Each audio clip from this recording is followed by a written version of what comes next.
Bien-aimés dans le Seigneur, je vous salue au nom de notre Seigneur Jésus-Christ. Je rends grâce à Dieu pour cette occasion qu'il nous donne de nous retrouver autour de sa parole comme d'habitude.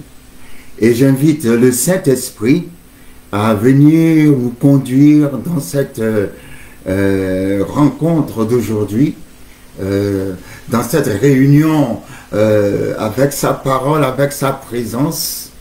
Merci Saint-Esprit de ce que tu prends la charge de toutes choses. Merci de ce que tu viens avec ta clarté, avec ta lumière, avec ton réma. Merci de ce que tu viens avec ton amour, avec ta compassion, avec ta passion. Merci de ce que tu viens avec tes dons, de ce que tu viens avec ton assurance, ta sécurité. Merci de ce que tu viens, comme tu l'as toujours été, dans ta fidélité, ouvrir les yeux sur les révélations de ta parole.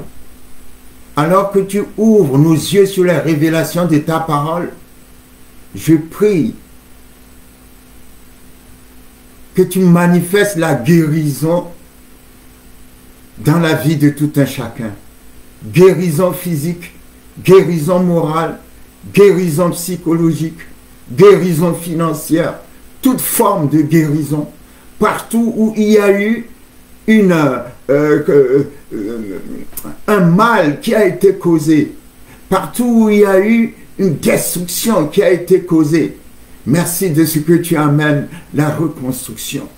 Parce que tu es le Dieu qui relève, parce que tu es le Dieu qui console, parce que tu es le Dieu qui récompense, parce que tu es le Dieu qui restaure, parce que tu es le Dieu qui sait renouveler nos espérances, parce que tu es le Dieu qui tout simplement nous redonne la vie. Je prie que tu redonnes la vie à quelqu'un ce matin, au travers de ta parole vivante et vivifiante. Merci Saint-Esprit. Au nom puissant de Jésus-Christ de Nazareth, j'ai prié. Amen. Alors aujourd'hui, le Seigneur me conduit dans une étude approfondie de, comment dirais-je, du sang de Jésus-Christ de Nazareth. Et par sa grâce, par son inspiration, par sa révélation, nous aurons à aller dans une étude profonde du sang de la rédemption, du sang de notre Seigneur Jésus-Christ de Nazareth. Et mais pour commencer, je voudrais donner ce petit enseignement que j'ai intitulé « Les 4 sources de la foi ». Les 4 sources de la foi. Les 4 sources de la foi nous permettent de nous sentir en quelque sorte en sécurité dans notre foi. Il peut arriver que l'on ait la foi, mais que l'on ne se sente pas en sécurité dans sa foi. Mais il n'y a pas de raison que tu ne te sentes pas en sécurité dans ta foi. Jésus-Christ a dit dans Jean chapitre 10, « Ce que le Père m'a donné, personne ne peut les enlever d'entre mes mains. » Et j'aime cette parole, parce que nous sommes dans les mains de Dieu. Même que la situation est tremblante, même que les montagnes chancellent, Dieu dit dans le livre d'Ésaïe, « Mon alliance ne chancellera pas. » Nous sommes dans les mains de Dieu. Et quand on est dans les mains de Dieu, vous savez, la Bible dit que Dieu a écrit nos noms dans ses mains. Si Dieu a écrit ton nom dans ses mains, c'est que partout où tu vas, tu es dans les mains de Dieu. Et partout aussi où Dieu va, tu es dans les mains de Dieu. Donc, tu dois avoir l'assurance de ton salut. La situation difficile, les flèches volent de tous côtés. L'ennemi ne se fatigue pas, mais Dieu non plus ne se fatigue pas. Jésus-Christ l'a dit, ce que le Père m'a donné, personne ne peut les prendre de mes mains. Et je suis content d'avoir un Dieu qui ne peut pas m'abandonner. Je veux communiquer la foi à quelqu'un ce matin. Dire à quelqu'un, la situation est désespérée, mais tu as un Dieu d'espérance. Nous luttons tous les jours. Les attaques pleuvent de tous côtés. Les flèches volent de tous côtés. Mais Dieu est toujours assis sur son trône. Dieu n'a pas bougé de son trône. De son trône, il veille sur toi. De son trône, il a dit dans le livre d'Ésaïe, tes murs sont toujours devant mes yeux. Si tes murs sont devant les yeux de Dieu, personne ne les fera tomber.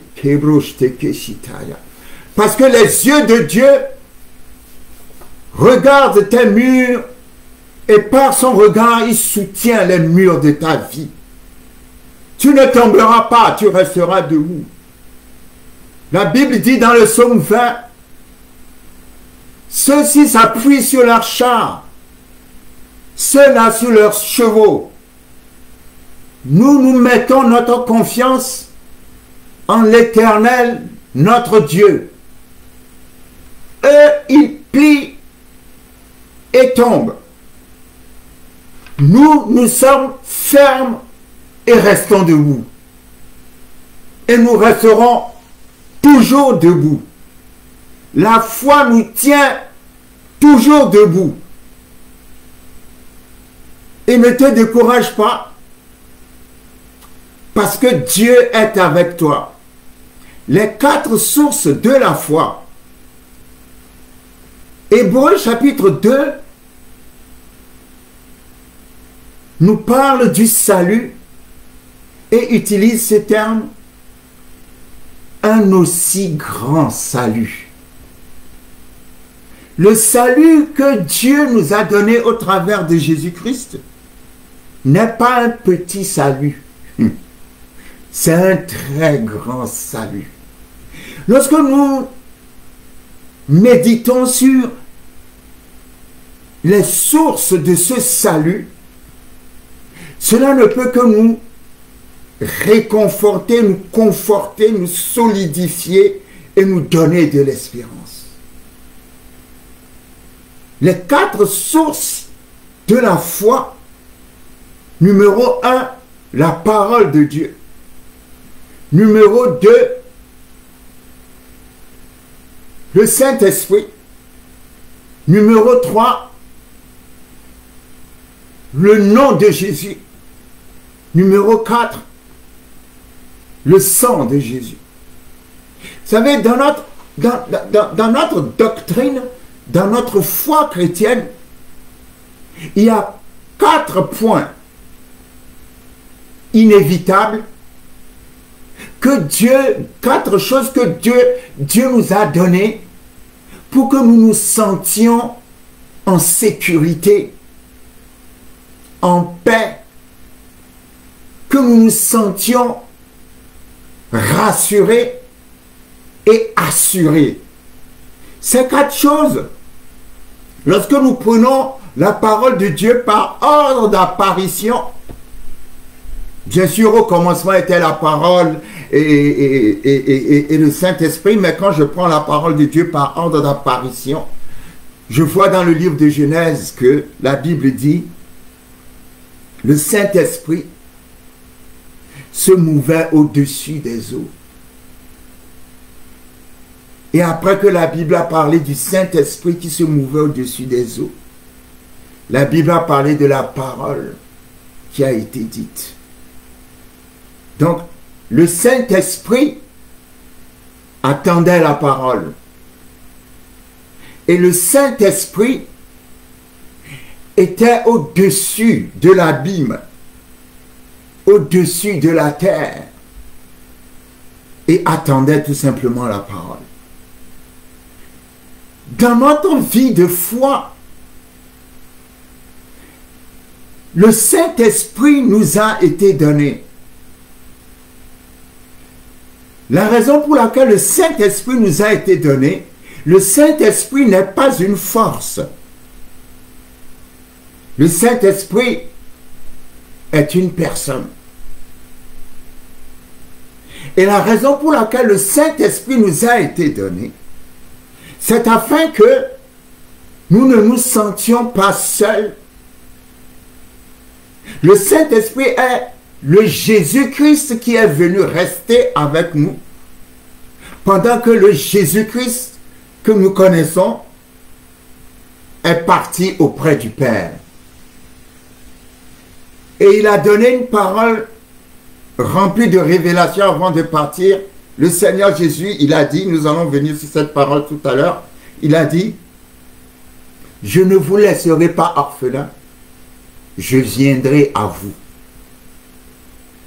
Alors qu'il partait au Père, il dit, je ne vous laisserai pas orphelins. Il parle comme le Père, et en même temps qu'il part, il dit, je viendrai à vous. C'est-à-dire, il se présente comme le Saint-Esprit. Et nous voyons là le Père, le Fils et le Saint-Esprit, une seule personne.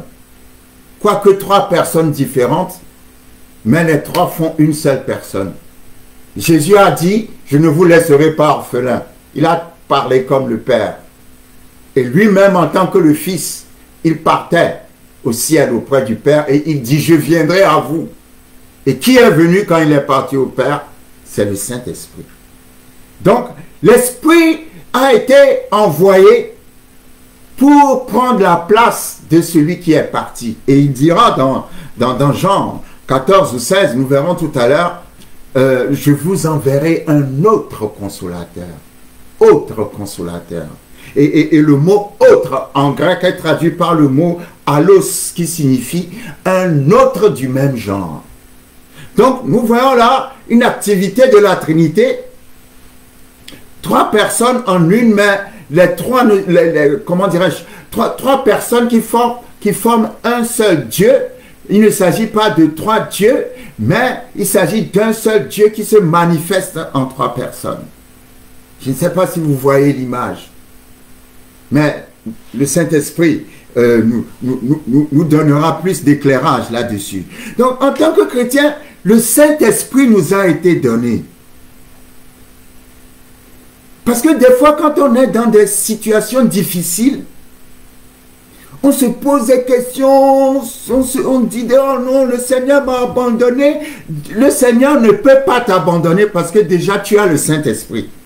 Et le Saint-Esprit n'est pas une force. Le Saint-Esprit est une personne qui est à côté de toi, qui est en toi, qui est avec toi. Donc déjà avec le Saint-Esprit, tu ne peux pas dire que tu es seul. Dieu ne t'a pas abandonné. Et nous voyons le Saint-Esprit, dès le commencement, il était en position, la position que prend une poule assise sur ses œufs. Il était en train de couver la terre. Il était assis sur la terre et attendait la parole. Donc, le Saint-Esprit est la personne des trois personnes de la Trinité qui révèle les choses. C'est-à-dire, elle est la personne qui, le Saint-Esprit, il est la personne qui, comment dirais-je, donne un corps à la parole. Je veux dire, il est la personne qui donne un corps à ce qui est invisible. La personne qui rend visible l'invisible. C'est l'Esprit qui emmène, comment dirais-je, ce qui est invisible dans le monde visible. Donc l'Esprit attendait. La Bible dit, Dieu créa le ciel et la terre. Point. Et le verset qui suit dit, la terre était informe et vide. Question. Est-ce que Dieu peut créer quelque chose et la chose créée est informe et vide? Parce que informe et vide signifie que le monde était dans un état désastreux, un état de destruction. Le mot tohu bohu en hébreu a été utilisé pour signifier que le monde était dans un état, l'état où se trouve un endroit lorsque une bombe vient d'exploser. Mais la Bible vient juste de dire Dieu créa les cieux et la terre. Point. Et le verset qui suit dit la terre était dans un état chaotique. Est-ce que Dieu peut créer une chose chaotique? Ça veut dire quoi? Que Dieu a créé le ciel et la terre dans un état parfait. Quelque chose s'est passé. Et c'est devenu chaotique. La bonne traduction en hébreu dit Dieu créa le ciel et la terre. Et le verset suivant dit la terre était devenue informe et vide. La présence du verbe devenir signifie que quelque chose s'est passé après que Dieu ait créé le ciel et la terre. Et la terre était devenue informe et vide. On ne va pas rentrer dans tous les détails, mais toujours est-il que l'Esprit de Dieu était assis sur cette destruction. Pourquoi? Parce que l'Esprit de Dieu s'apprête à redonner la vie à la terre. Nous assistons en fait à la nouvelle naissance de la terre. Vous savez, la terre est née de nouveau. Exactement comme nous sommes nés de nouveau, toujours par le biais du Saint-Esprit. Donc, le Saint-Esprit attendait la parole. Et il est très important de savoir, quelle que soit la catastrophe dans laquelle tu te trouves, il y a une lueur de joie et d'espérance dans mon cœur. Pourquoi? Parce que, aussi pire que soit ta catastrophe, si le Saint-Esprit est là. Ah, come on. Il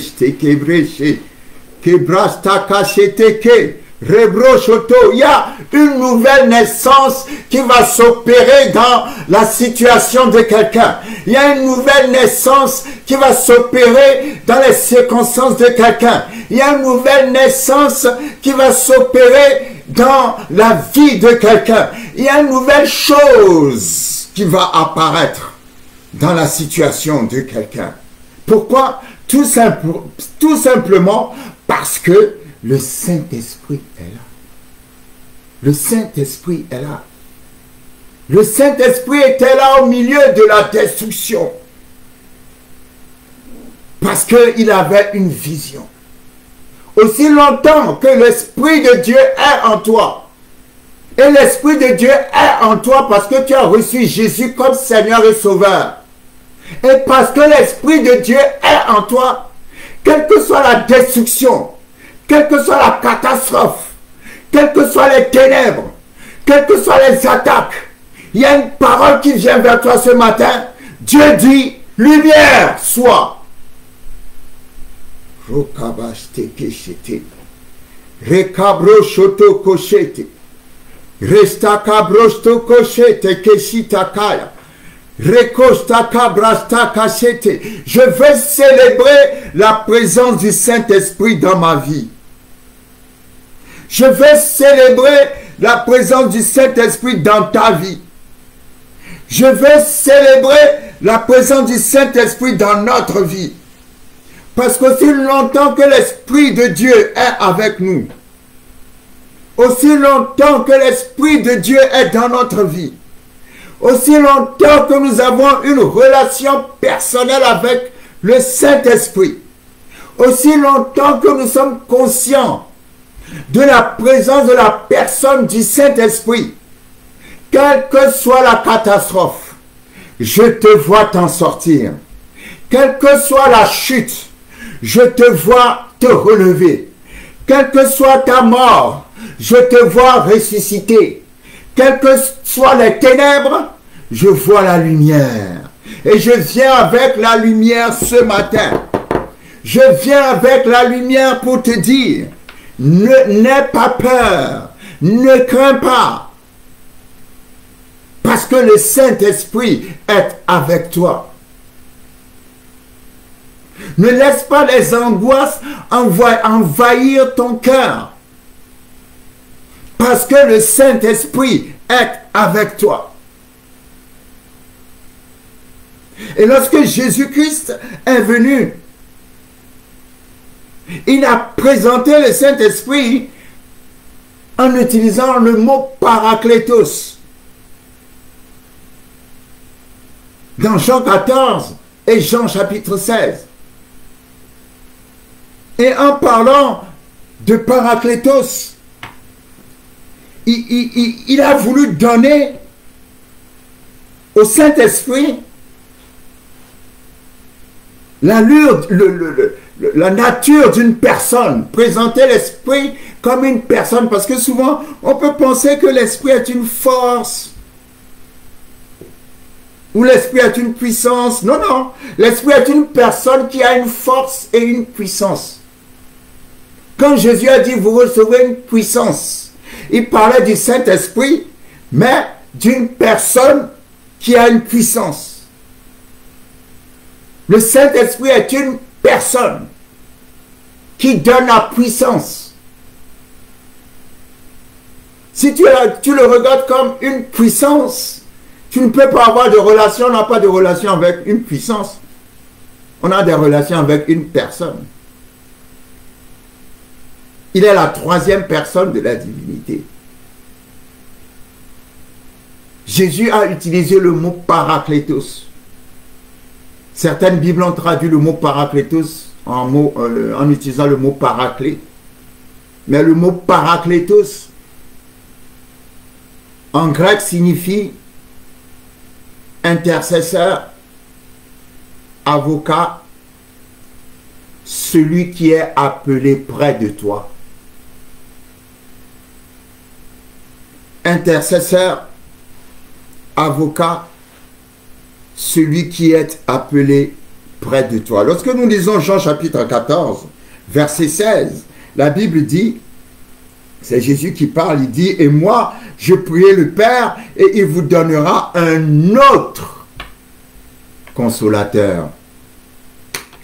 Le mot parakletos est traduit consolateur, intercesseur, avocat, celui qui est appelé près de toi. Et Jésus parle en disant, je prierai le Père et il vous donnera un autre consolateur. En disant autre, il se présente lui-même comme le premier consolateur qui s'en va et il dit, je prierai le Père pour qu'il vous envoie un autre moi-même. Un autre moi-même. Et comment dirais-je, le mot consolateur, parakletos, signifie aussi avocat.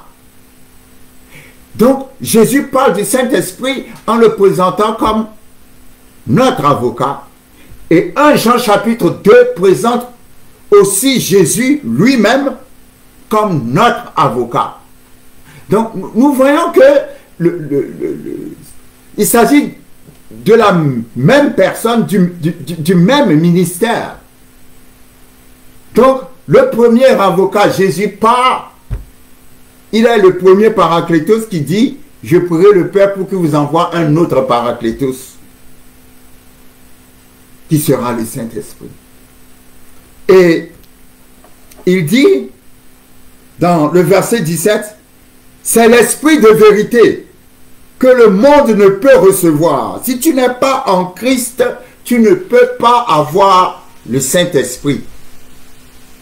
Le Saint-Esprit vient habiter dans ceux qui ont choisi le Seigneur Jésus, qui se sont engagés pour le recevoir comme leur Seigneur et Sauveur, l'Esprit de Dieu vient établir sa résidence en eux. C'est pour ça que Jésus dit, c'est l'Esprit de vérité que le monde ne peut recevoir, parce qu'il ne le voit point, ne le connaît point. Mais vous, vous le connaissez, car il demeure avec vous et il sera en vous. Il y a une personne avec toi, une personne en toi. Tu n'es pas seul. Vous voyez, quand Jésus-Christ était sur la terre, il était là physiquement.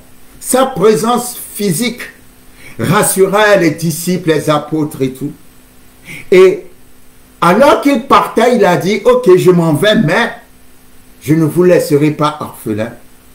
Je reviendrai. Quand il dit, je viendrai à vous, en fait, il parle du Saint-Esprit. Le Saint-Esprit est venu à la place de Jésus-Christ.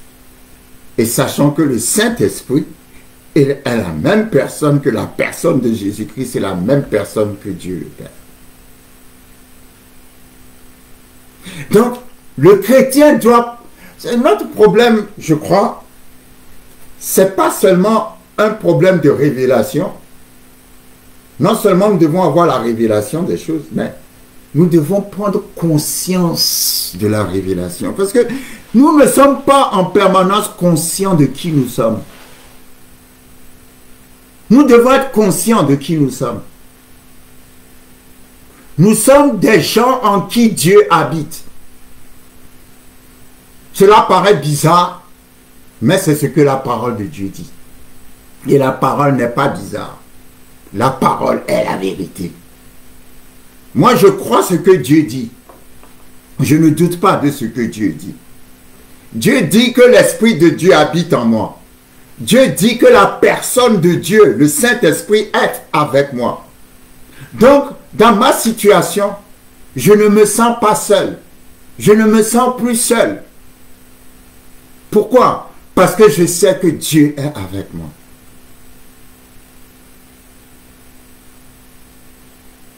Comment est-ce que je sais que Dieu est avec moi? Parce que Dieu l'a dit.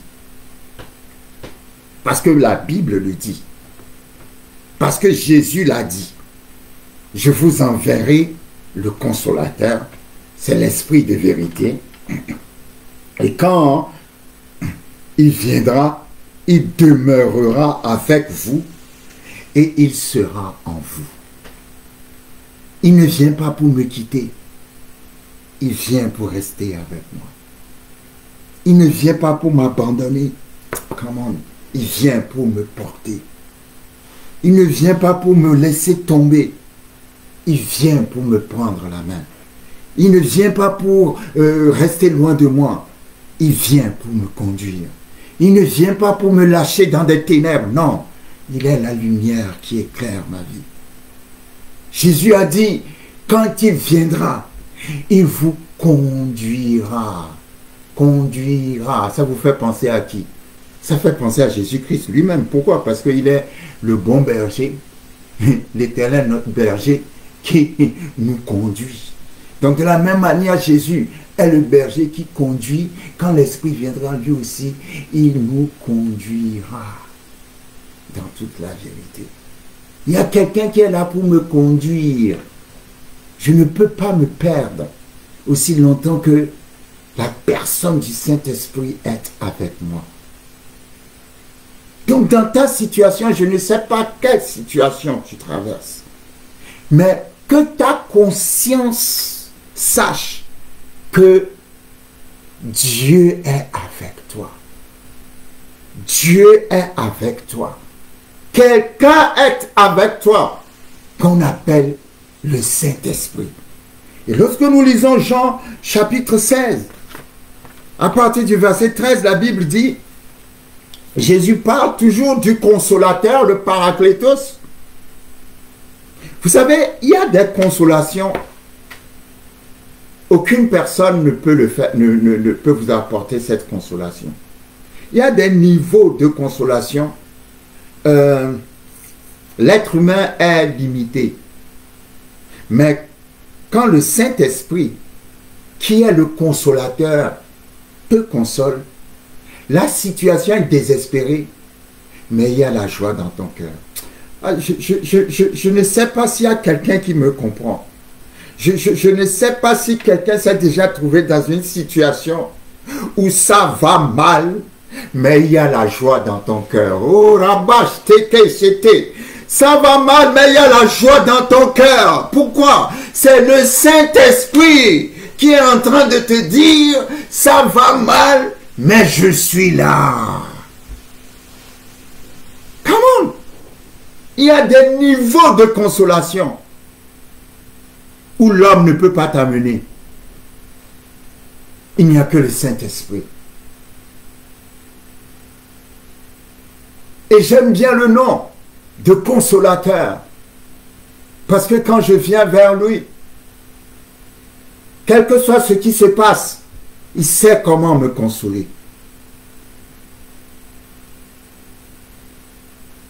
Il sait comment me consoler. Que l'huile fraîche du consolateur se déverse sur toi ce matin. Que l'huile fraîche du consolateur se déverse sur ton foyer ce matin. Que l'huile fraîche du consolateur se déverse sur ta situation difficile ce matin.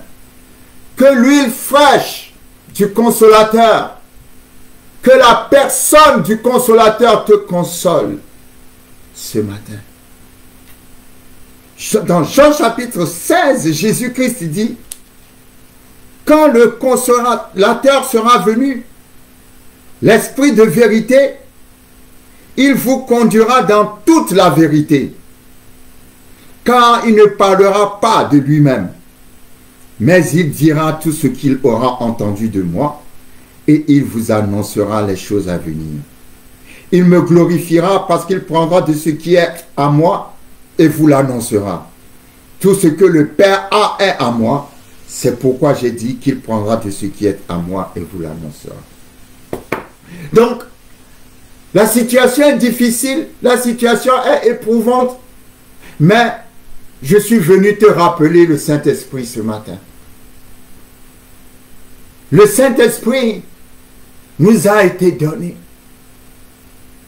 Le Saint-Esprit est avec nous. Il est le conseiller. Il est celui qui te dit, tu sais, ne te décourage pas, ça va aller. Fais ceci, fais cela. Ne réponds pas, reste tranquille. Prends cette décision. C'est extraordinaire. Notre foi à nous, quand je parle de notre foi, je parle de notre comment dirais-je, de notre doctrine, de notre, cette relation que nous avons avec Dieu. C'est extraordinaire. Parce que Dieu, qui est esprit, est descendu pour vivre avec nous. Nous sommes la seule race sur la terre en qui Dieu habite. Et ça, c'est quelque chose dont nous devons être vraiment conscients, en sorte que nous puissions apprendre à développer une relation personnelle avec le Saint-Esprit.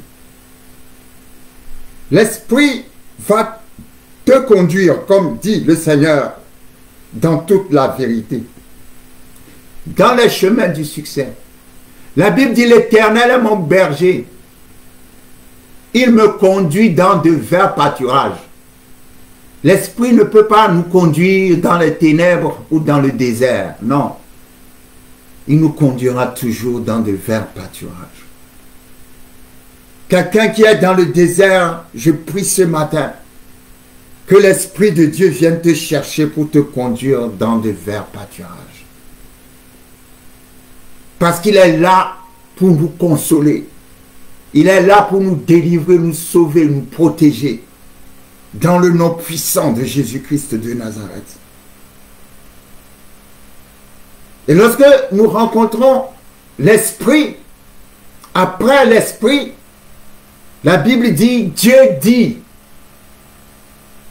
Nous voyons la parole. Dans notre vie de chrétien, nous avons le Saint-Esprit, nous avons la parole. Et la parole aussi est là pour garantir notre sécurité, pour nous sauver, pour nous protéger, pour nous conforter. Le Saint-Esprit est comme un, comment dirais-je, quelqu'un qui est là pour nous défendre.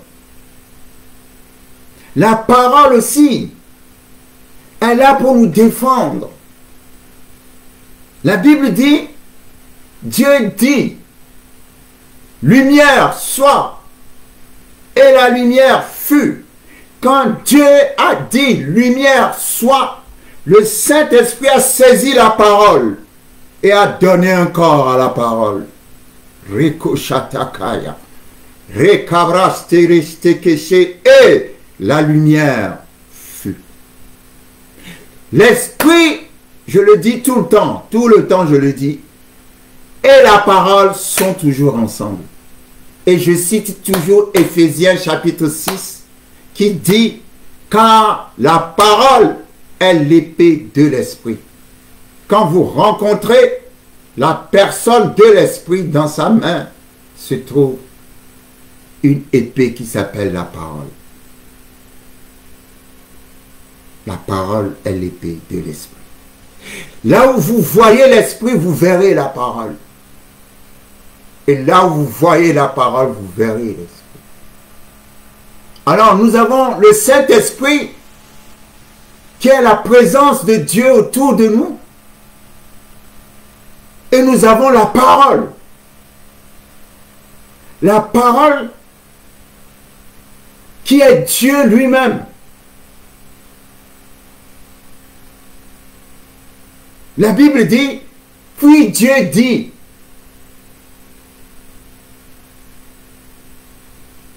lumière soit, et la lumière fut. Et Dieu va rentrer dans ce principe. Quel principe? Dieu dit, Dieu dit, Dieu dit, Dieu dit. La majorité des versets de Genèse chapitre 1, c'est Dieu dit.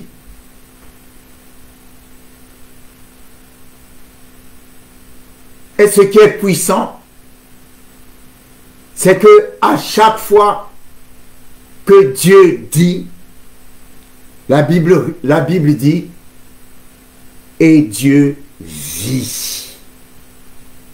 Ça, c'est trop fort. Dieu dit et Dieu voit ce qu'il a dit. Pourquoi? Parce que quand Dieu a dit, le Saint-Esprit a manifesté ce qu'il a dit.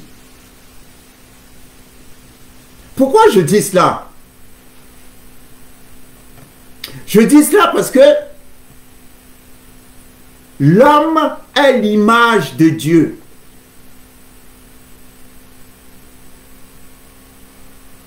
Quand on parle de vivre par la foi, comment comprenez-vous vivre par la foi? La vie chrétienne, l'exercice de la foi procède par ce que tu dis.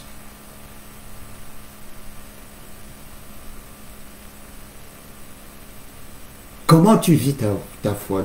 Depuis que tu t'es levé ce matin, qu'est-ce que tu as déjà dit? Est-ce que tu as parlé à Dieu? Est-ce que tu as parlé aux choses? Est-ce que tu as parlé à la journée? Tu n'as rien dit. Si tu n'as rien dit, tu n'es pas dans la foi.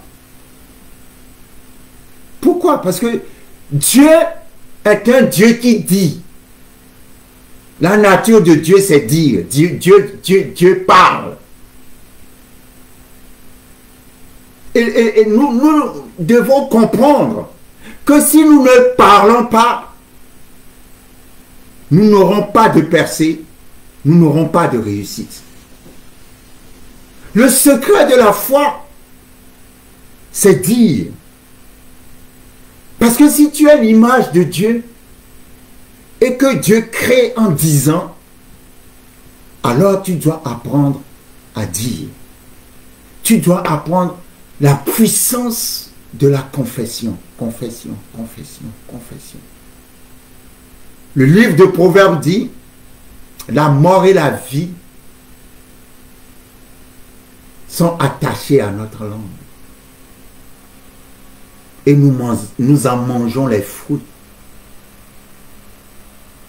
Donc lorsque je vois comment Dieu a créé les choses, la Bible dit, Dieu dit et Dieu vit ce qu'il a dit. Donc dans le nom puissant de Jésus-Christ de Nazareth, ce que je déclare, je le vois. Ce que je dis, je le vois. Parce que c'est le principe principal du principe de la foi. C'est le principe de la foi. C'est l'essence de la foi. Donc tu dois apprendre à dire, à déclarer. C'est pour cela qu'il y a des mots que tu dois enlever de ton langage. Des mots négatifs, des mots de mort, des mots de ténèbres. Ce n'est pas ton langage. Parce que ce que tu dis, tu vas le voir. Alors déclare des paroles de foi. Quand tu te lèves le matin, dis des choses à Dieu. Dis des choses à la nature. Dis des choses. Glorifie Dieu. Glorifie Dieu en toutes choses. Mais parle, parle, parle. Dis-le, dis-le. Dis-le, parle. Tu te lèves, tu dis, cette journée est soumise à la gloire de Dieu. Moi, je confesse la victoire du sang de Jésus-Christ de Nazareth sur cette journée. Je confesse la victoire du sang de Jésus-Christ sur chacun de mes pas dans cette journée. Je ramène cette journée captive à l'obéissance de Christ. Cette journée est ma journée que l'Éternel a faite. C'est une journée de gloire pour moi, ma femme et mes enfants. Merci Seigneur parce que j'ai du succès. Alors que je sors de ma maison, je ne fais que des rencontres favorables. Tu parles, tu parles, tu parles. Et après avoir dit, tu vas voir ce que tu as dit. C'est ça la vie de foi. C'est ça la vie de foi. Donc la parole nous donne la présence de Dieu. Là où la parole elle est confessée, le Saint-Esprit devient plus actif. Vous avez vu, l'Esprit n'était pas actif jusqu'à ce que la parole arrive. Mais dès que la parole est arrivée, l'Esprit est devenu actif. Le Saint-Esprit est en toi, mais tu ne déclares pas la parole. Tu ne confesses pas la parole. Il est là, les bras croisés. C'est de la même manière, je dis que nous avons créé des agences de chômage aux anges. Parce que le livre des Hébreux dit que les anges sont des serviteurs au service de ceux qui ont hérité le salut. Mais nous ne leur donnons aucun travail. Pourquoi? Parce que nous ne leur donnons, nous ne donnons aucun commandement, nous ne les envoyons rien faire. Ils sont là les bras croisés, ils s'en vont s'inscrire aux agences de chômage. Non. Non, la Bible dit dans le psaume 107 ou 105 que, que les anges obéissent à la voix de l'Éternel.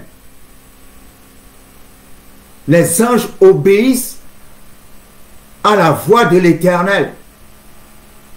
À ce que l'Éternel leur demande, à ce que nous leur demandons au nom de l'Éternel. Les anges sont là pour obéir aux promesses que nous déclarons. Si nous disons, nous prions pour quelqu'un, les anges sont là pour aller exécuter. Quelqu'un a besoin d'une colonne vertébrale parce qu'il a des douleurs dans sa colonne vertébrale. Seigneur, merci pour la guérison de Justin qui a besoin d'une colonne vertébrale parce que sa colonne est endommagée. Merci Père parce que en cet instant où je prie, tous ceux qui ont des problèmes dans le dos, recevez la guérison. Et parmi ceux qui ont des problèmes dans le dos, qu'est-ce qui se passe? Dans le monde angélique, les anges s'activent, prennent des colonnes vertébrales toutes neuves et s'en vont faire des opérations surnaturelles. C'est ça leur travail. Alors il faut leur donner du travail. Comment nous leur donnons du travail? Lorsque nous déclarons la parole, ils prennent la parole de Dieu pour aller les exécuter.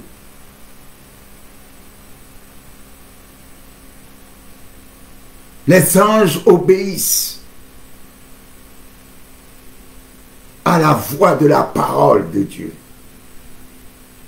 Donc déclarez la parole. Déclarez la parole. Tu ne peux pas changer ta situation si tu ne parles pas. Tu es trop calme, tu ne dis rien. La foi n'est pas calme. La foi déclare. La foi réclame. La foi dit quelque chose. L'Éternel a envoyé Ézéchiel dans la vallée des ossements. Situation impossible. Il demande à Ézéchiel, est-ce que ces ossements peuvent revivre encore? Ézéchiel dit, il n'y a que toi qui le sais. Parce que Ézéchiel ne croyait pas, en fait, que ces ossements pouvaient revivre encore. Et qu'est-ce qui se passe? Qu'est-ce que Dieu lui a dit? C'était quoi la clé? Dieu lui a dit quoi? Dieu lui a dit, parle, prophétise, dis aux ossements desséchés, vous allez revivre. Et quand il a commencé à dire aux ossements qu'ils allaient revivre, qu'est-ce qui s'est passé? Eh bien, les ossements se sont réveillés et le miracle a eu lieu. Le miracle a eu lieu comment? La parole, la parole, la parole, la parole. Déclare la parole.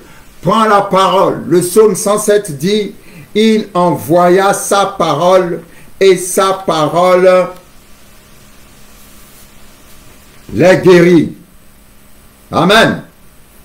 La Bible dit dans le psaume 8, verset 5, en parlant de l'homme, la Bible dit, qu'est-ce que l'homme pour que tu te souviennes de lui, ou le fils de l'homme pour que tu prennes garde à lui? Tu l'as fait de peu inférieur à Dieu. Dieu a fait l'homme de peu inférieur à lui-même. Et tu l'as couronné de gloire et de magnificence. Tu lui as donné la domination sur les œuvres de tes mains. Tu as tout mis sous ses pieds, les brebis comme les bœufs et les animaux des champs. Vous voyez, la Bible dit, Dieu a fait l'homme de peu inférieur à lui-même. Si Dieu a fait l'homme de peu inférieur à lui-même, c'est que si Dieu a pour principe de créer par la parole, donc l'homme aussi peut créer par la parole. La Bible dit, lorsque nous lisons le psaume 82, verset 6, j'avais dit, et ça Jésus-Christ l'a repris aussi, vous êtes des dieux. Vous êtes tous des fils du Très-Haut. Cependant, vous mourrez comme des hommes. Vous tomberez comme un prince quelconque. Mais la Bible dit, vous êtes des dieux. Pourquoi la Bible dit que vous êtes des dieux? Parce que nous sommes créés de peu inférieurs à Dieu lui-même. Donc, la foi consiste à imiter Dieu. Imitons Dieu. Le Dieu qui parle. Et quand il parle, ce qu'il parle, il le voit s'accomplir. Tu verras s'accomplir ce que tu vas déclarer de ta bouche au nom de Jésus-Christ de Nazareth. Donc, dans ta situation, tu as la parole.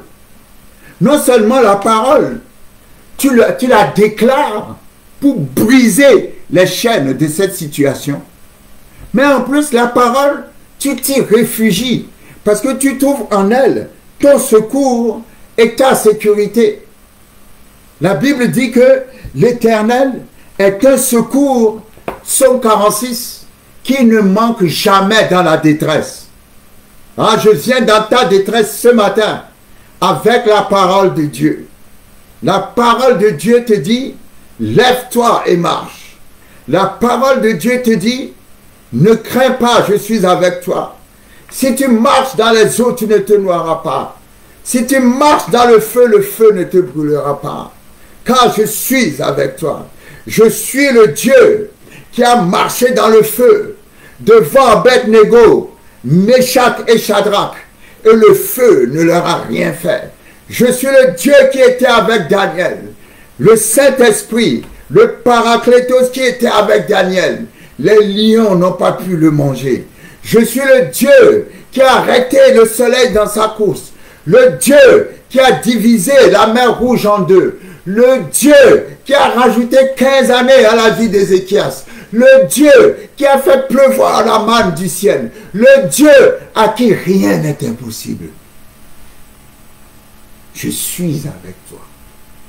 Je suis la parole. Je suis le Saint-Esprit. Déclare la parole. Parle la parole. Si tu parles la parole, tu verras ma parole s'accomplir.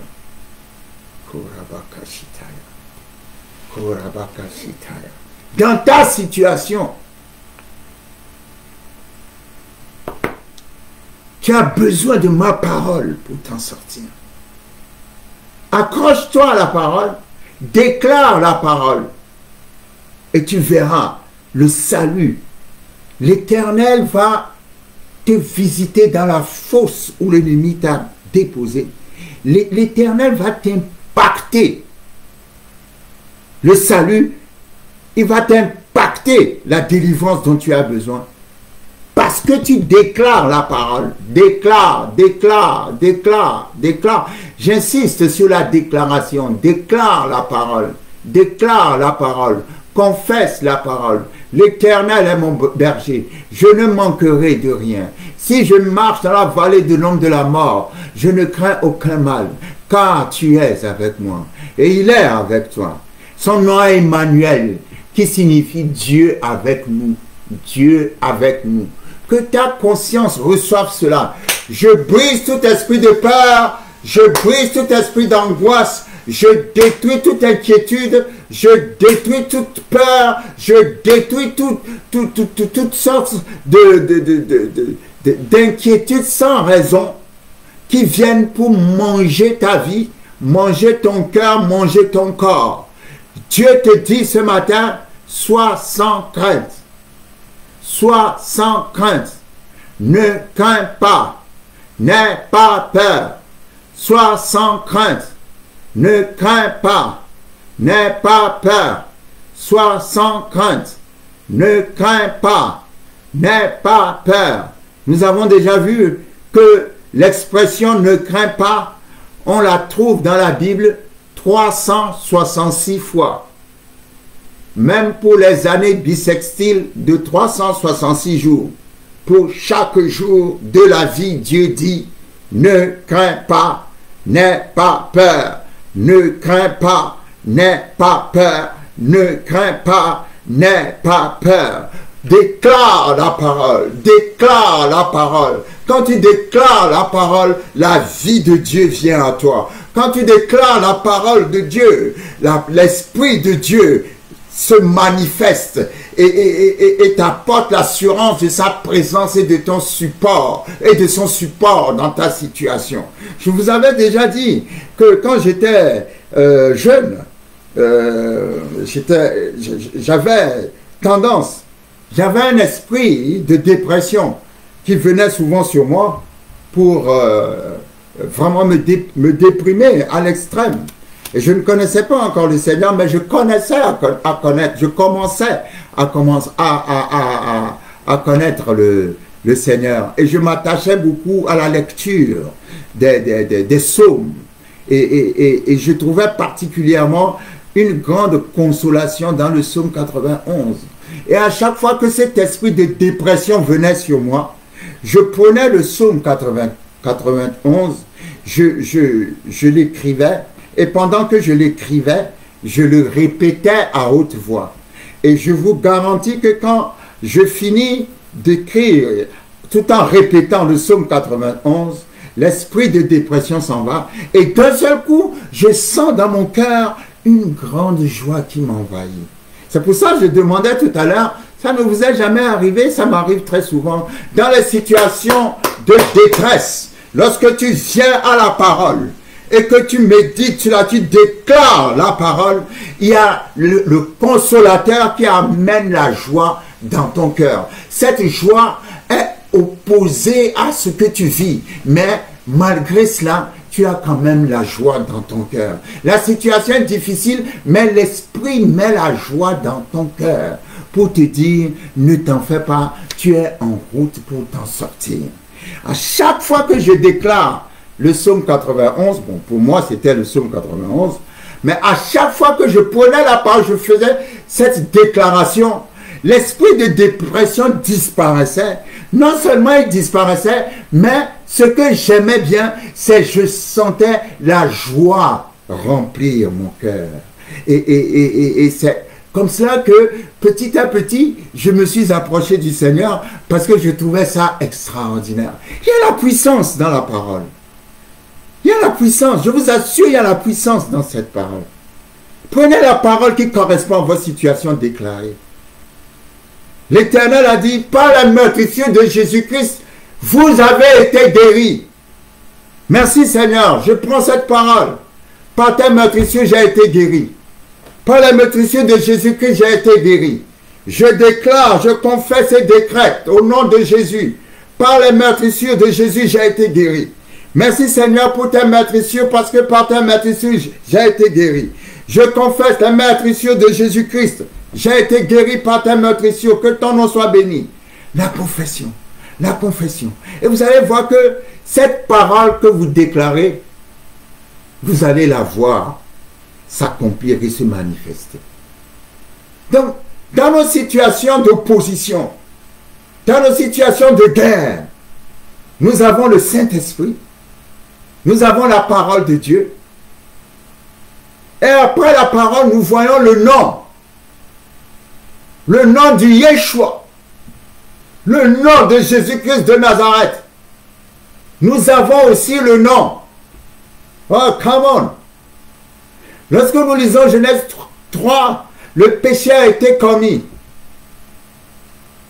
Le jugement est tombé. Alors Dieu a avancé le nom du Sauveur. Dieu a prophétisé sur le Sauveur qui va venir pour nous réconcilier avec lui. Dieu a annoncé le nom du Sauveur, Genèse 3,15. La postérité de la femme écrasera la tête du serpent. Et lorsque nous sommes dans des situations d'opposition et de combat, n'oublions pas le nom de la postérité de la femme. Son nom, c'est Jésus-Christ de Nazareth. Il est le Sauveur, le Yeshua, celui qui donne la vie éternelle, celui qui nous a délivrés des conséquences du péché. Celui-là, c'est lui qui nous a sauvés par son nom. Parce que dans son nom se trouve le salut. Il a dit, celui qui invoquera mon nom sera sauvé. Et quand tu invoques son nom, il manifeste son salut dans ta situation. Vous savez, le mot salut est un mot qui est très riche. C'est un mot qui contient beaucoup de choses. Et si certainement le Seigneur nous fera la grâce pour que nous puissions aller dans, comment dirais-je, une étude approfondie du mot salut. Le salut, le Yeshua, le mot salut en grec est traduit par le mot sozo. Nous citons souvent Romains chapitre 10 en disant, si tu confesses de ta bouche le Seigneur Jésus, si tu crois dans ton cœur, tu seras sauvé. Alors, le sauver en question, c'est sauver de quoi? Sauver de quoi? Lorsque nous évangélisons, souvent nous avons tendance, nous disons toujours aux gens, demandons aux gens, est-ce que tu es sauvé? Es-tu sauvé? Es-tu sauvé? Mais parfois les gens se demandent, mais sauvé de quoi? Sauvé des conséquences du péché. Sauvé de la mort spirituelle. C'est quoi la mort spirituelle? La mort spirituelle a été provoquée par le fait que Adam et Ève ont désobéi à Dieu et ont mangé du fruit de l'arbre de la connaissance du bien et du mal. Donc à partir du moment où ils ont fait ça, ils ont été séparés de Dieu. Ils n'avaient plus de communication ou ils n'avaient plus de communion parfaite avec Dieu. Il y avait une séparation entre l'homme et Dieu. Et cette séparation signifie la mort spirituelle. Et c'est à cause de la mort spirituelle que la mort physique est arrivée dans la nature humaine. La pauvreté, la maladie et toutes les œuvres des ténèbres, toutes les œuvres sataniques, toutes ces choses-là sont les conséquences de la mort spirituelle, de la séparation entre l'homme et Dieu. Donc en restant séparés ainsi, et en finissant par mourir, l'homme est condamné à l'enfer d'une manière éternelle. Mais Dieu n'a pas voulu cela. Qu'est-ce qu'il a fait? Il a envoyé son Fils unique, Jésus-Christ de Nazareth, qui est la parole qui va se faire chair et qui viendra s'offrir en sacrifice pour que tous ceux qui croiront en lui puissent recevoir la vie éternelle au lieu de la mort éternelle. Donc quand on te demande, es-tu sauvé? Ça veut dire, es-tu sauvé de la mort éternelle? As-tu reçu Jésus-Christ comme ton Seigneur et Sauveur? As-tu reçu la vie de Dieu en toi? Autrement, tu es physiquement vivant, mais spirituellement, tu es mort. Mais quand tu es en Christ, tu n'es plus mort, Christ te redonne la vie. Tu es ressuscité, tu n'es plus condamné éternellement en enfer, mais tu es condamné à avoir la vie éternelle avec le Seigneur Jésus-Christ. D'où l'importance d'être sauvé, c'est-à-dire de recevoir le salut. Lorsque tu es sauvé, dans le mot salut, il n'y a pas seulement aller au ciel. Dans le mot salut, il y a le mot prospérité. Tu seras sauvé si tu confesses de ta bouche le nom du Seigneur Jésus et si tu crois dans ton cœur que Dieu l'a ressuscité des morts, tu seras sauvé. Selon Romains chapitre 10, sauvé veut dire tu seras délivré. Sauvé, ça sous-entend la protection. Sauvé, ça sous-entend la sécurité, l'assurance de ton salut. Ça sous-entend la prospérité. Ça sous-entend la préservation. Tu seras sauvé, ça sous-entend, tu seras refait tout entier. Tu seras sauvé, ça refait tout entier, c'est-à-dire corps, âme et esprit, parce que l'homme est en trois parties, 1 Thessaloniciens 5, 23. Tu seras sauvé, ça veut dire que tu seras guéri, tu seras restauré, tu seras entier. Complètement entier, restauré. Et c'est pour cela que nous prêchons l'évangile. Nous prêchons l'évangile pour que les gens puissent connaître le nom de Jésus-Christ de Nazareth, le nom du Sauveur, le nom du salut.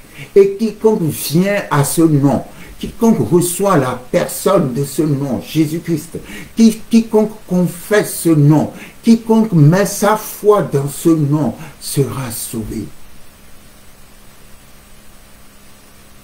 Et à l'instant où je suis en train de parler de ce nom, je t'invite à recevoir la personne de ce nom, c'est-à-dire Jésus-Christ de Nazareth. Je t'invite à le recevoir. Si seulement tu peux faire cette petite prière avec moi. Seigneur Jésus, je viens à toi aujourd'hui. Je reconnais que tu es le Fils de Dieu, que tu es venu sur cette terre, mourir pour mes péchés et ressusciter d'entre les morts. Je reconnais que je suis pécheur. C'est pour cela que aujourd'hui, je t'invite dans ma vie. Sois mon Seigneur et sois mon Sauveur. À partir d'aujourd'hui, sois le berger de ma vie. Amen. Tu fais cette prière avec sincérité de cœur. Vous savez, Dieu n'est pas un Dieu compliqué. Hein? Dieu est un Dieu très simple. Tu fais cette prière avec sincérité de cœur. Le Saint-Esprit vient habiter en toi. Tu es transféré du royaume des ténèbres au royaume de la lumière, au royaume de Jésus-Christ de Nazareth. Tu n'es plus une personne enchaînée dans les ténèbres, mais tu es devenu quelqu'un en qui Dieu habite. L'Esprit de Dieu est une personne à côté de toi. Et tu as les promesses de la Bible comme héritage. Lorsque nous lisons Proverbe 4, Psaume, non, excusez-moi, je me trompe carrément. Lorsque nous lisons le Proverbe chapitre 18, verset 10, la Bible dit « Le nom de l'Éternel est une tour forte.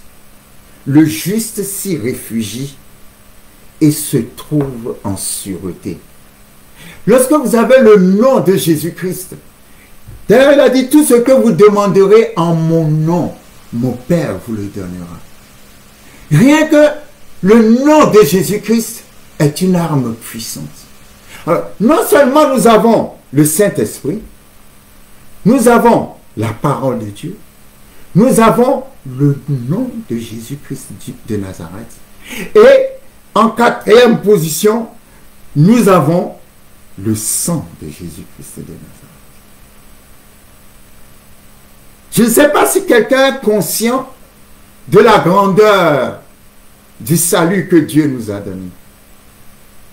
Nous sommes en sûreté, encerclés, protégés, fortifiés, défendus, encadrés par 4 bombes atomiques. Nous sommes dans une place où la peur ne peut même pas, la peur ne peut même pas s'approcher de là où nous sommes. Nous sommes en sûreté avec le Saint-Esprit qui est avec nous. En sûreté avec la parole que nous déclarons. En sûreté avec le nom de Jésus-Christ. En sûreté avec le sang de Jésus-Christ. Romains chapitre 3, verset 25 dit cette parole puissante. J'aime énormément ce verset. J'aime particulièrement la version qui dit, en parlant de Jésus-Christ, c'est lui que Dieu a donné comme victime propitiatoire. Propitiatoire vient du mot propitiation. Propitiation signifie le détournement de la colère de Dieu des hommes pour tomber sur Jésus. C'est-à-dire, Dieu était en colère contre les hommes à cause du péché d'Adam. Parce que nous avons tous hérité la nature d'Adam. Mais quand Jésus-Christ a été sur la croix, Dieu a détourné la colère qu'il avait contre nous et l'a déversée sur Jésus-Christ. Cet acte de détournement de sa colère, c'est ça qui s'appelle en termes bibliques la propitiation. Donc, Romains 3, 25 dit que Jésus est celui qui a été fait victime propitiatoire. Et la Bible dit, il a été fait victime propitiatoire pour tous ceux qui ont foi en son sang. Avoir la foi dans le sang de Jésus-Christ de Nazareth. Parce qu'en ayant la foi en son sang, tu es sauvé. Nous avons non seulement le nom, nous avons non seulement l'Esprit, le Saint-Esprit, nous avons non seulement la parole, mais nous avons aussi le sang de Jésus-Christ de Nazareth. Donc, notre foi se manifeste. Nous avons foi, 4 sources de la foi. Nous avons foi dans le Saint-Esprit, qui est Dieu. Nous avons foi dans la parole de Dieu, qui est Dieu. Nous avons foi dans le nom de Dieu, qui est Dieu. Nous avons foi dans le sang de Dieu, dans le sang de Jésus-Christ de Nazareth. Nous avons la parole, le Saint-Esprit, le nom et le sang. Quelqu'un répète après moi. La parole, le Saint-Esprit, la parole, le Saint-Esprit, le nom et le sang. La parole, le Saint-Esprit, le nom et le sang. La parole, le Saint-Esprit, le nom et le sang. Avec ces 4 points. Ne me dis pas que tu as encore peur. La parole, le Saint-Esprit, le nom et le sang. La parole, le Saint-Esprit, le nom et le sang. Avec, imaginons seulement qu'avec une seule de ces 4 armes, suffit pour gagner la guerre. Mais Dieu ne nous a pas donné une seule arme. Il nous l'a donné multiplié par 4. Il t'a donné le Saint-Esprit, le nom de Jésus, la parole de Dieu et le sang de Jésus. Avec ces 4 armes, tu ne peux pas perdre la guerre. Non, non, non, non. Non, tu ne peux pas. Même avec la moitié d'une arme, tu n'es pas supposé perdre la guerre.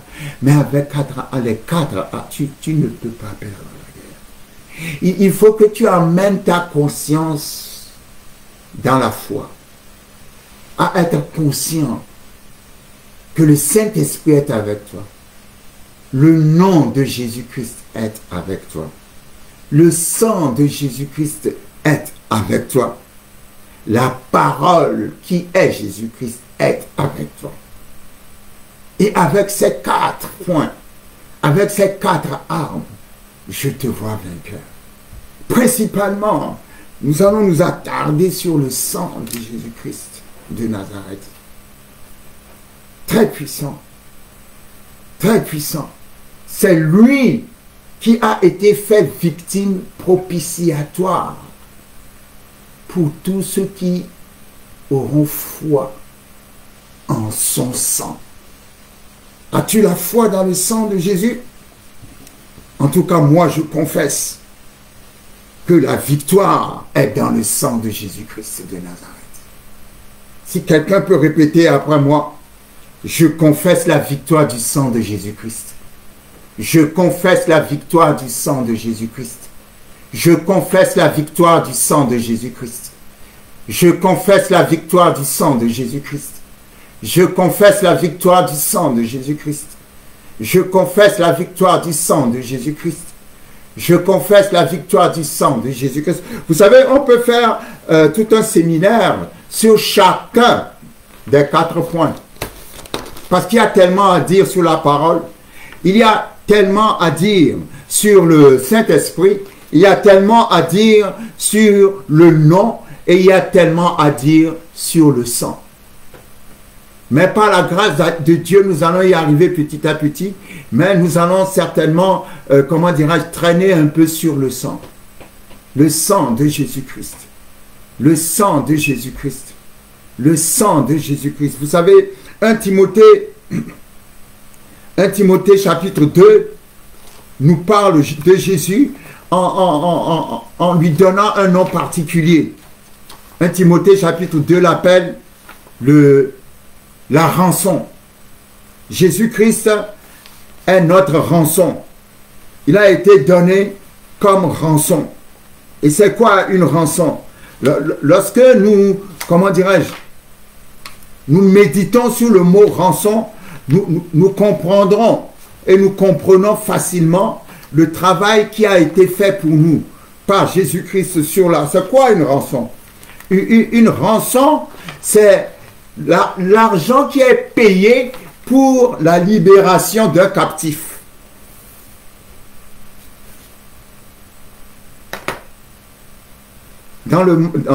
Avant, dans les actualités, il y avait toujours ces informations. Bon, maintenant, les temps ont changé. Où on prend en otage un homme qui est très riche, et puis, ou une femme, et puis après, ceux qui ont commis cet acte réclament qu'on paye une somme en vue de libérer la personne en captivité. Autrement, hein, la personne est menacée de mort. Cela arrivait très souvent dans les années 70. Maintenant, on n'entend plus trop des informations comme ça. Et l'argent qui est payé pour que le captif soit libéré s'appelle la rançon. L'humanité a été prise au travers du péché d'Adam, en captivité par le diable. Et Dieu a donné Jésus-Christ comme la rançon pour que l'humanité soit libérée.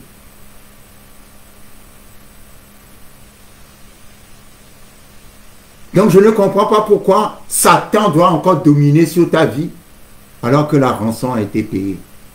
Je suis venu proclamer à quelqu'un ce matin, je suis venu donner une information précieuse à quelqu'un ce matin. La rançon a été payée parce que Jésus-Christ a été la rançon. 1 Timothée chapitre 2 verset 5 dit « Car il y a un seul Dieu et aussi un seul médiateur entre Dieu et les hommes, Jésus-Christ, homme, qui s'est donné lui-même en rançon pour tous. » Alors tu vas dire, le chrétien dit, réclame tes droits. Tu vas dire à cette maladie que Jésus a déjà été malade à ta place. Tu vas dire à cette pauvreté que Jésus a été pauvre à ta place. Tu vas dire à cette malédiction que Jésus a été maudit à ta place. Tu vas dire à la mort que Jésus est déjà mort à ta place. Maintenant, ils n'ont aucun droit sur toi. Tu réclames ta liberté, tu proclames ta liberté par la puissance et la victoire du sang de Jésus-Christ de Nazareth, qui est la rançon. Parce que ma Bible dit, la rançon a déjà été payée. Je proclame la liberté dans ta vie. Au nom puissant de Jésus-Christ de Nazareth, au nom de la rançon qui a été payée pour toi et qui s'appelle Jésus-Christ de Nazareth.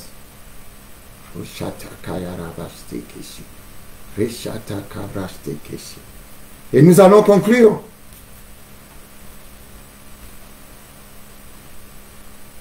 Par un homme sur lequel nous allons revenir et qui s'appelle Job.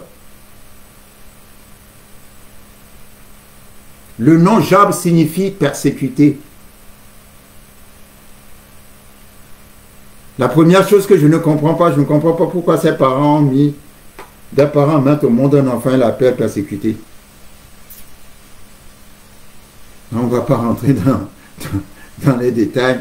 N'oublions pas que les noms que nous portons ont un impact aussi sur notre vie. Il s'appelle persécuté. Job signifie persécuté. Mais l'histoire de Job est très puissante. Puissante dans quel sens? C'est que Job est l'image d'Adam. qui avant le péché avait tout, qui était dans une harmonie, une prospérité extraordinaire. Et quelque chose s'est passé, l'ennemi est venu à tout prix.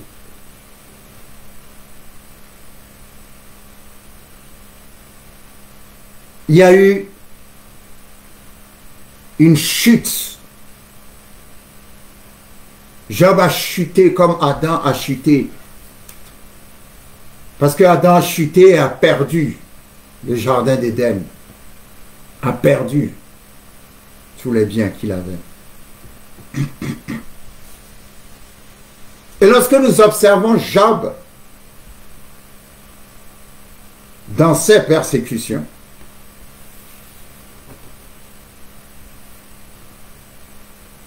nous voyons un homme qui a tout perdu et qui a fini avec une maladie en plus sur la peau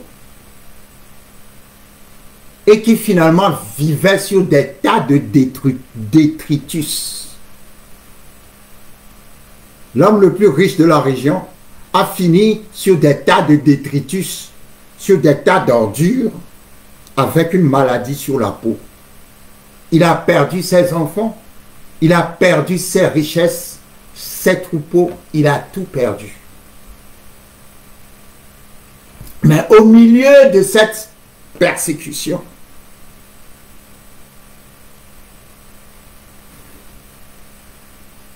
il avait eu le besoin d'un rédempteur. Il avait senti en lui le besoin d'un rédempteur, c'est-à-dire d'un sauveur, c'est-à-dire de quelqu'un qui puisse le comprendre et qui puisse lui venir en aide. Lorsque nous lisons Job chapitre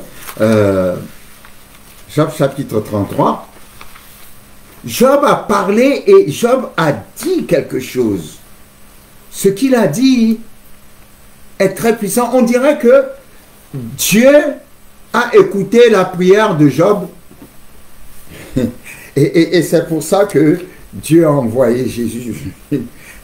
Lorsque nous lisons Job chapitre 9 plutôt, à partir du verset 32, Job, au milieu de sa souffrance, parle et il dit, il parle à Dieu, il parle à Dieu, il parle de Dieu et il dit, Dieu n'est pas un homme comme moi pour que je lui réponde, pour que nous allions ensemble en justice. Waouh! Oui, Job a vécu à un temps où il n'y avait pas eu de rédemption encore. Et sa situation était telle. Il avait voulu parler à quelqu'un. Il voulait parler à quelqu'un. Il voulait parler à Dieu. Mais il ne pouvait pas parler à Dieu. Ah, comment? Et il dit, Dieu n'est pas un homme pour que je lui réponde. Il n'y a pas entre nous d'arbitre. Il n'y a pas un arbitre entre Dieu et moi qui pose sa main sur Dieu et puis qui pose sa main sur moi. Job était dans une situation telle où il ne savait pas où trouver la délivrance, le salut. Il ne savait pas à qui se confier. Il ne savait pas à qui parler. Et il disait, il n'y a pas un arbitre entre Dieu et moi. Et vous imaginez, si vous prenez Job, vous mettez Job, disons Job est à ma gauche, et Dieu est à ma droite, et que vous mettez au milieu de Job et de Dieu un arbitre, et que l'arbitre pose sa main sur Dieu et l'autre main sur Job, ça donne tout simplement l'image de la croix. Donc, au milieu de ces persécutions, Job avait eu la révélation de la croix. Et parce qu'il a eu la révélation de la croix, la délivrance a été manifestée dans sa situation. Il a eu la révélation de la croix. Et par la révélation de la croix, il a été racheté. Il a été racheté sur la base de la révélation de la croix. Mais je viens dire à quelqu'un ce matin, toi tu n'as pas la révélation de la croix. Toi tu as eu la croix. Toi tu as eu la personne même qui était sur la croix. Toi tu as reçu Jésus-Christ lui-même dans ta vie. Si la révélation de la croix a délivré Job, alors à combien plus forte raison la présence de celui qui était sur la croix dans ta vie. Je ne sais pas si quelqu'un me comprend. Parce que Job a eu seulement la révélation. La révélation suffit pour le délivrer. Aujourd'hui, nous n'avons pas seulement la révélation de Jésus, mais nous avons la personne de Jésus. Et nous avons la personne de Jésus dans notre vie. Nous l'avons dans notre cœur. Et si Job a été délivré, je ne vois pas pourquoi toi tu ne seras pas délivré. Je vois la délivrance se manifester dans ta situation. Je vois la délivrance se manifester dans ta prison. Je vois les portes de ta prison s'ouvrir. Je vois les chaînes qui sont en train de tomber. Je vois les portes qui sont en train de s'ouvrir. Je vois la guérison se manifester dans ta situation. Je vois les ouvertures arriver. Je vois une accélération de bénédiction. Je vois Dieu manifester de grandes choses par la victoire du sang de Jésus-Christ de Nazareth. Seigneur, merci pour ta parole. Nous allons parler de Job. Ah, j'aime beaucoup Job. Ce que j'aime chez Job, c'est que malgré l'extrémité de ses souffrances, il a dit, je ne maudirai pas Dieu. Ah, quelqu'un tenté de maudire Dieu, quelqu'un tenté d'abandonner Dieu. Non, non, non, non, non, non. Le Seigneur te dit, je t'ai donné 4 armes puissantes de protection. Le Saint-Esprit, la parole, le nom et le sang. Le Saint-Esprit, la parole, le nom et le sang. Seigneur, merci pour ta parole. Je t'élève, je te célèbre. Je veux célébrer, Seigneur, ton corps. Merci pour ce corps qui a été mutilé pour moi. Ce corps qui a été crucifié pour moi, pour mes frères et pour mes sœurs. Merci parce que c'est la rançon qui a été payée pour que plus personne ne nous prenne en otage. Toute prise d'otage est échouée et échouera toujours parce que Jésus-Christ a été l'otage en notre place. C'est pour ça que j'élève ton corps ce matin et je déclare et proclame guérison, guérison, guérison, guérison, guérison, guérison, guérison dans le nom puissant de Jésus-Christ de Nazareth. Et merci pour ton sang. Je confesse la victoire du sang de Jésus-Christ de Nazareth. Je confesse la victoire du sang dans tous les domaines de ma vie et dans tous les domaines de la vie de mes frères et sœurs. Je confesse la victoire du sang de Jésus-Christ sur mon corps, mon âme, mon esprit. La victoire du sang de Jésus sur tous les défis qui s'élèvent, je confesse. La victoire du sang de l'agneau, la victoire du sang de Dieu, je la confesse dans le nom de Jésus. Et dans la vie de mes frères et sœurs, je proclame la victoire du sang. Merci pour le sang, Seigneur.